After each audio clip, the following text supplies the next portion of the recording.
Assalamualaikum warahmatullahi wabarakatuh. Baiklah, hari ini kita akan melanjutkan pembahasan tentang perkembangan sosio-emosional di masa kanak-kanak pertengahan dan akhir, bab 10.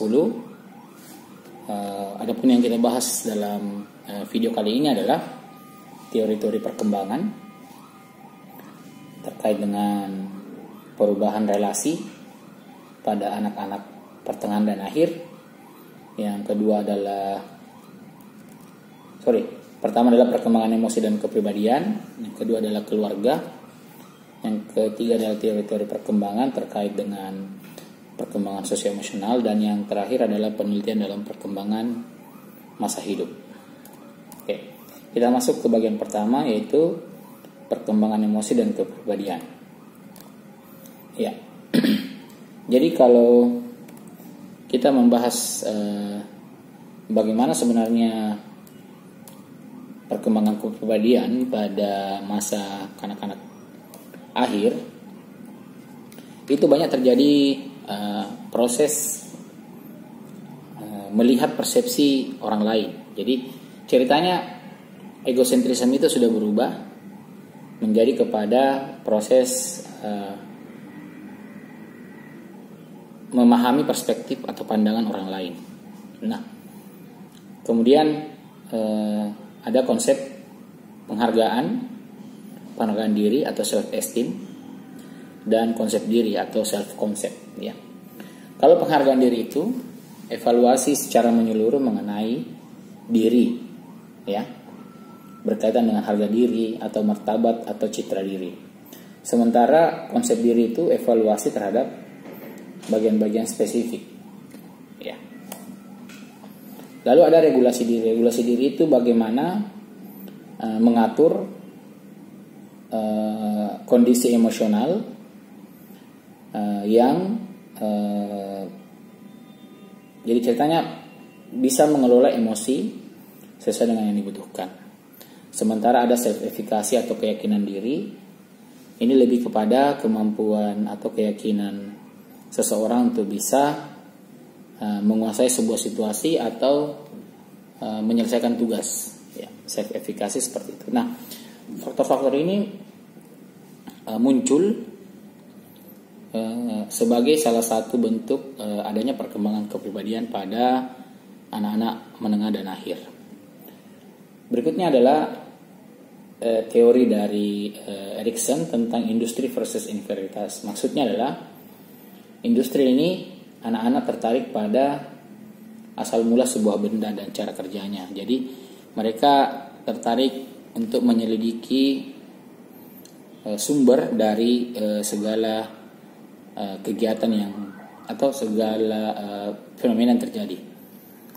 Sedangkan inferioritas mengarah kepada ketika seorang anak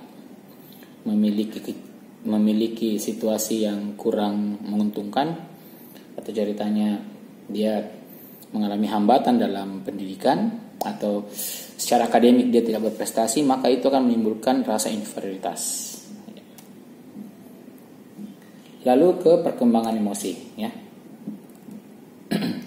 Nah, untuk perkembangan emosi anak-anak akhir ini lebih kepada kemampuan untuk mengekspresikan emosinya secara tepat. Selain itu, karena tadi ada regulasi diri, maka cenderung mereka juga sudah mulai mengontrol emosional atau mengontrol ekspresi emosi yang kira-kira bisa diterima dalam kelompok sosial atau kelompok sosial. Jadi disinilah sudah mulai kalau biasanya anak-anak sebelumnya itu sulit untuk terkontrol secara emosional, artinya kalau dia mau menangis saja, tetapi pada memasuki masa ini itu sudah mulai dikontrol gitu, ya. Terus kemampuan empatinya juga sudah mulai berkembang dan sebagainya. Lalu cara menghadapi stres, ya. Cara menghadapi stres. Jadi kalau anak-anak menghadapi masalah, itu ada beberapa hal yang bisa dilakukan. Pertama, meningkatkan keyakinan anak-anak untuk dapat menyelesaikan masalah. Yang kedua, diajak untuk bercerita tentang masalah yang diterima. Terus menceritakan perasaan yang mengganggu dan membingungkan. Lalu melindungi anak-anak agar dapat menghadapi situasi tersebut jika terulang kembali, dan dibantu memahami situasi yang mereka hadapi. Lalu kita masuk ke perkembangan moral. Kohlberg membagi perkembangan moral itu menjadi 3 bagian, yaitu prakonvensional, konvensional, dan pasca konvensional.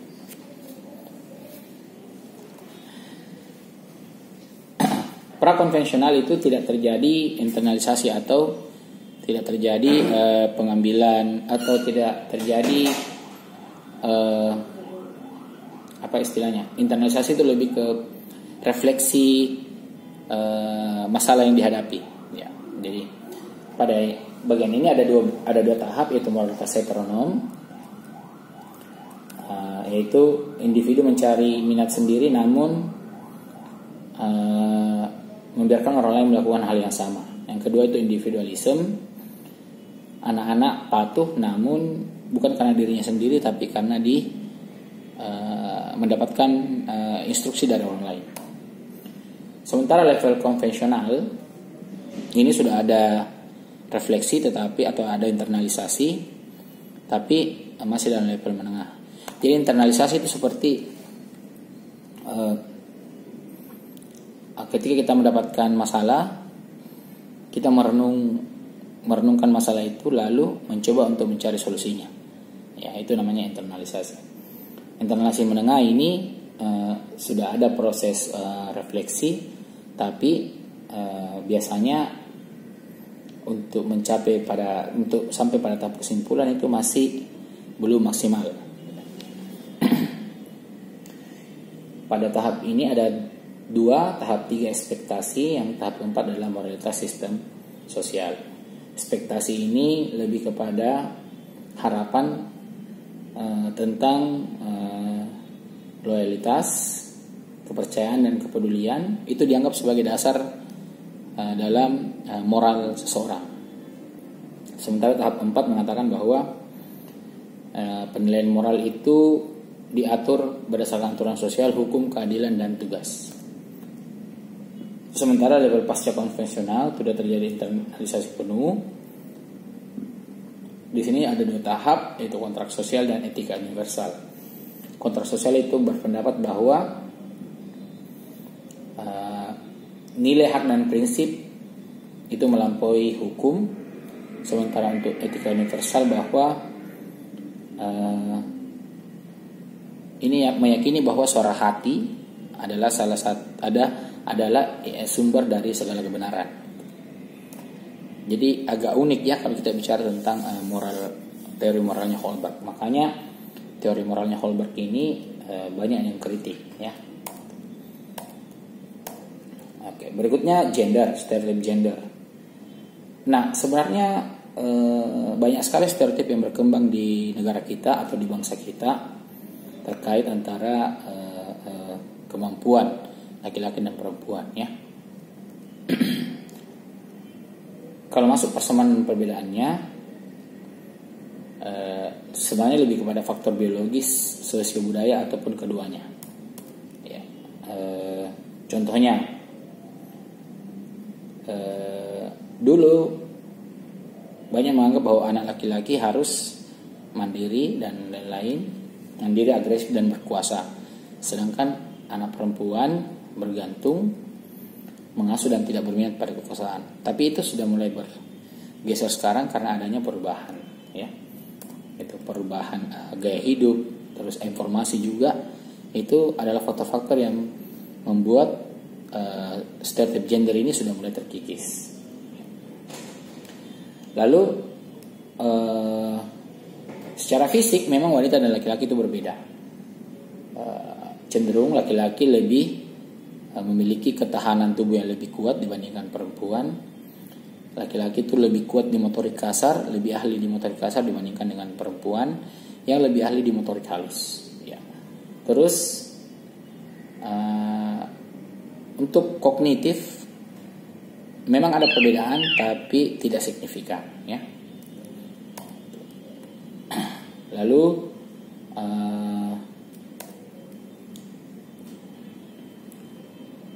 sekarang juga sudah mulai berkembang, saya lihat pemilihan peran gender ya. Jadi sebenarnya sekarang sudah berkembang atau sudah ada situasi di mana seorang anak itu berhak untuk memilih peran gendernya yang mana yang dia inginkan ya. Oke, masuk ke keluarga. Nah, ketika anak-anak menuju masa kanak-kanak pertengahan dan akhir, orang tua itu semakin sedikit menghabiskan waktunya dengan anak-anak. Kurang lebih ya mungkin setengah. Jadi sudah mulai berkurang intensitasnya interaksi dengan anak. Terus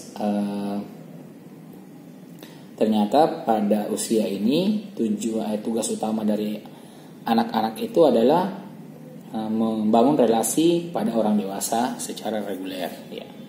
Tujuannya adalah untuk menambah relasi sosial dan juga ya itu tadi sebenarnya mendukung perkembangan seperti perkembangan moral, terus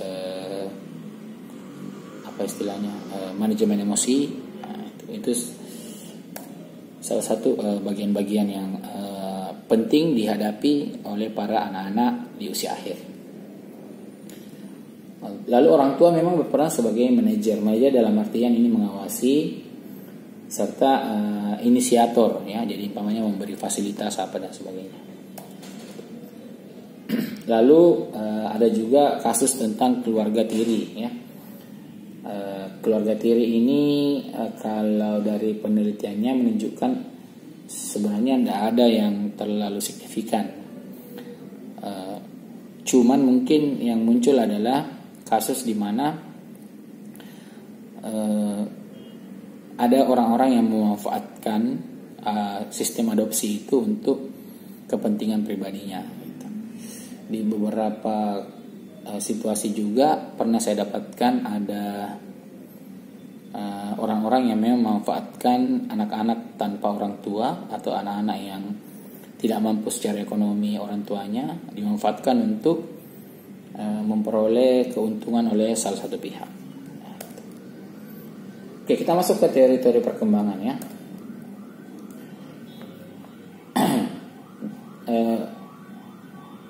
Interaksi sosial pada usia ini meningkat 10% sampai 30% sampai di masa kanak-kanak. Jadi memang karena sudah mau memasuki masa kanak-kanak akhir, interaksi dengan teman itu menjadi semakin tinggi intensitasnya.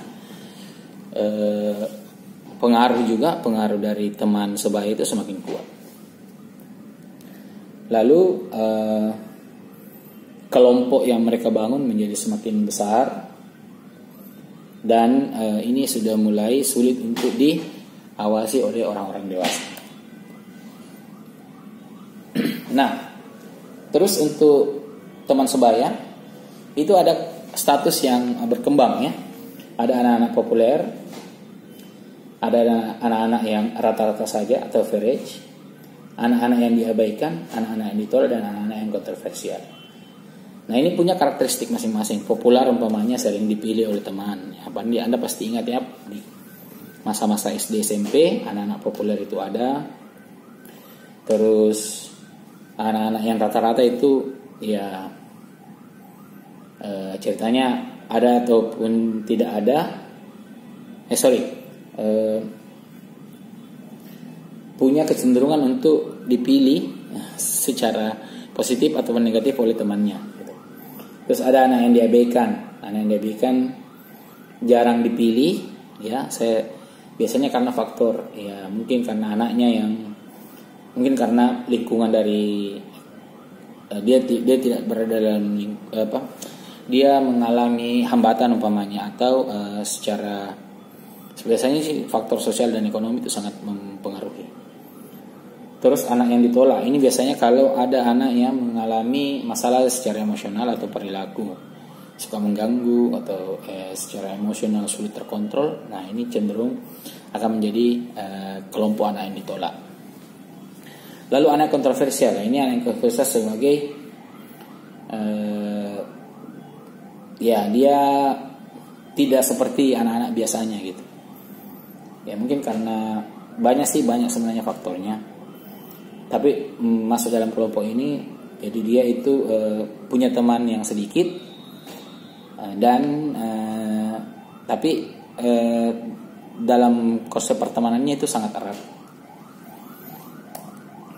Berikutnya ke kognisi sosial, yaitu berkaitan dengan hal-hal sosial,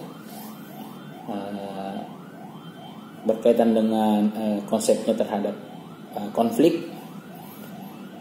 Ya. Terus kognisi sosial itu bagaimana memahami relasi kawan sebaya, terus bagaimana melibatkan kemampuan anak-anak untuk bersama dengan teman-temannya. Lalu ada bullying. Bullying itu dianggap sebagai perilaku verbal atau fisik dengan tujuan untuk menyerang orang lain. Hasil penelitian tahun 2007 menunjukkan bahwa korban bullying, pelaku dan korban bullying itu di masa remaja cenderung mengalami depresi dan berniat mencoba bunuh diri. Nah, ini situasi riset tahun 2007. Di beberapa media sosial, di beberapa media terakhir ini semakin banyak kasus bullying yang muncul. Yang terakhir kemarin kalau tidak salah di daerah Palopo terjadi pemukulan oleh anak SMA terhadap sesama anak SMA gitu. Jadi perlu diketahui bahwa bullying itu tidak hanya menyebabkan masalah pada korban, tapi juga pada pelaku. Ya. Karena bisa saja pelaku itu akan cenderung merasa terus bersalah atau disalahkan oleh teman-teman yang lain.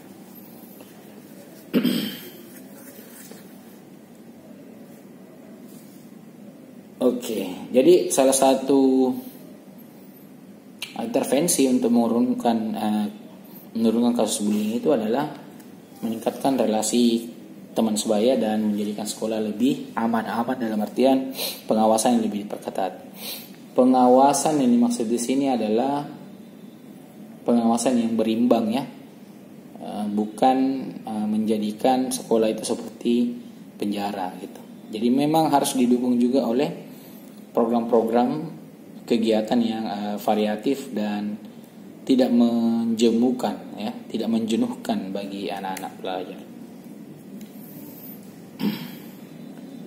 Lalu kita masuk ke sahabat ya.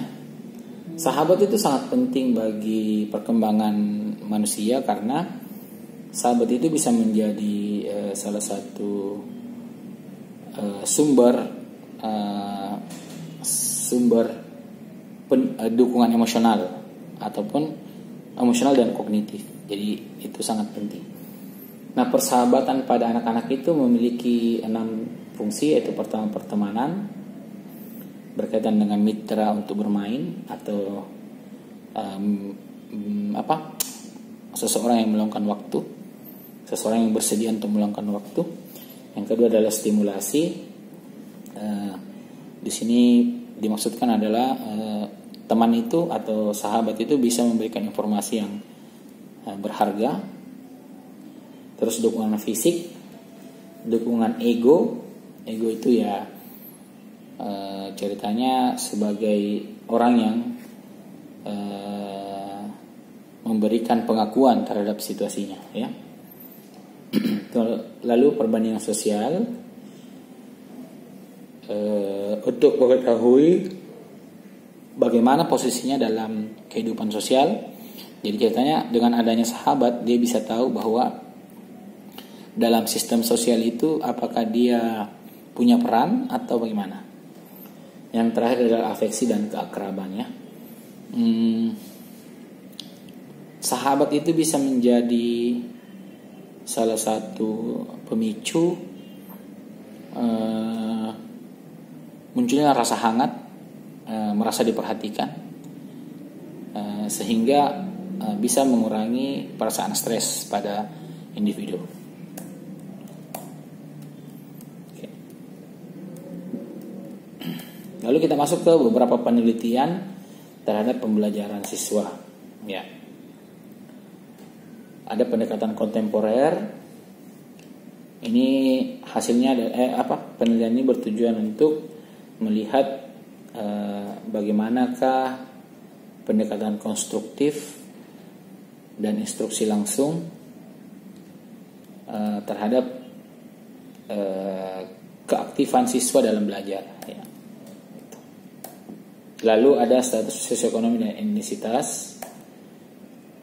Di bagian ini menjelaskan bahwa siswa yang memiliki penghasilan atau kondisi ekonomi yang lemah itu cenderung akan menghadapi masalah pada kegiatan belajar, prestasi dan tingkat kelulusan yang rendah, dan lebih sedikit melanjutkan ke universitas. Kondisi ini juga sempat terjadi ketika masa pandemi kemarin. Isu tentang belajar online itu sangat kuat. Ya.